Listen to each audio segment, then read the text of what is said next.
Dnyanradha multi-state bank Parbhani शाखा बीड आमची सर्वांतर्फे असं एक निवेदन आहे की बाबा आमचे गोरगरीब लोकांचे आम्हाला पैसे मिळावे आणि आम्हाला नाही का कोणाशी काही घेणं देणं नाही. बऱ्याच दिवसापासून ज्ञानराधा मल्टीस्टेट बँकेमध्ये लोक चक्रा मारतात, येतात जातात, पण बँक बंद असल्यामुळं या गरीब लोकांचे पैसे मिळणं आता काय करावं म्हणून हे धरणे आंदोलन केलं.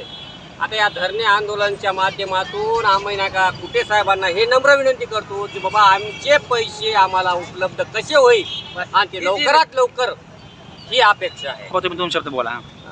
माधव श्रीरंगराव जाधव माधव त्याच्यामध्ये आहेत का? ज्ञानराधा नवमोना बँकेत मी पैसे टाकले माझे, तर माझ्या